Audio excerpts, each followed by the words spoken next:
Hello friends, Radhe Radhe. आज हम आपको सकट चौथ तिलकुट चौथ की कहानी सुनाएंगे। अगर वीडियो पसंद आए तो वीडियो को लाइक कीजिए, अपने दोस्तों में ज़्यादा से ज़्यादा शेयर कीजिए। साहूकार और एक साहूकारनी थे, वह धर्म पुण्य को नहीं मानते थे।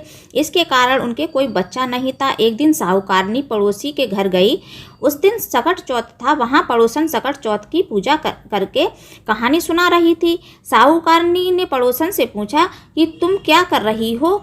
तब पड़ोसन बोली कि आज चौथ का व्रत है, इसलिए कहानी सुना रही हूँ। तब साहूकारनी बोली, चौथ के व्रत करने से क्या होता है। तब पड़ोसन बोली, इसे करने से अन्न धन सुहाग पुत्र सब मिलता है।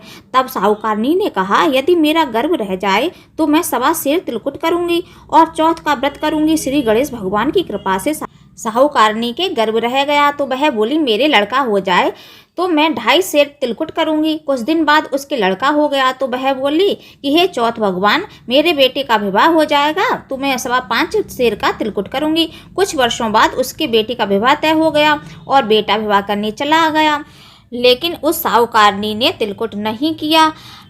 इस कारण से चौथदेव क्रोधित हो गए और उन्होंने फेरों से उसके बेटे को उठाकर पीपल के पेड़ पर बिठा दिया।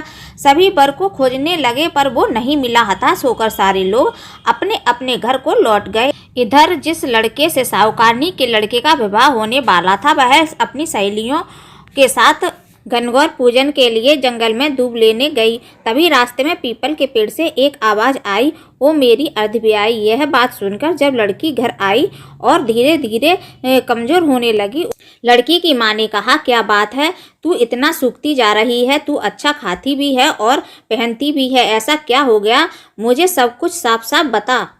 लड़की ने अपनी माँ से कहा, जब भी मैं पूजन के लिए जंगल में दूब लेने जाती हूँ तो पीपल के पेड़ पर एक आदमी बोलता है कि ओ मेरी अर्धब्याई। उसने हाथों में मेहंदी लगा रखी है और सेहरा बांध रखा है। तब उस लड़की की माँ पीपल के पेड़ के पास गई और जाकर देखा कि यह तो उसका जमाई है। लड़की की माँ ने जमाई से कहा, यहाँ क्यों बैठे हो, मेरी बेटी तो अर्धब्याई कर दी, अब क्या चाहते हो। साहूकारनी का बेटा बोला, मेरी माँ ने चौथ का तिलकुट बोला था लेकिन अभी तक नहीं किया, इसलिए चौथ माता ने नाराज होकर मुझे यहाँ पर बैठा दिया है।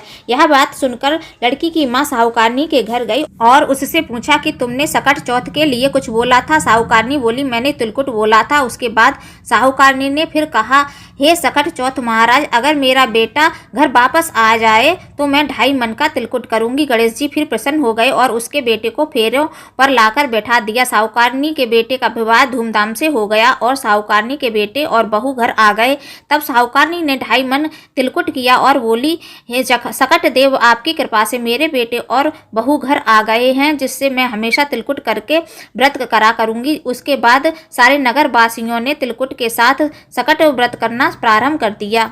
सकट चौथ महाराज, जिस प्रकार आपने साहूकारनी के बेटे और बहू को मिलवाया, बेटे और बहू से मिलवाया, उसी प्रकार हम सबको मिलवाना। कथा कहने वाले सुनने वालों का भला करना। बोल सकट चौथ माता की जय।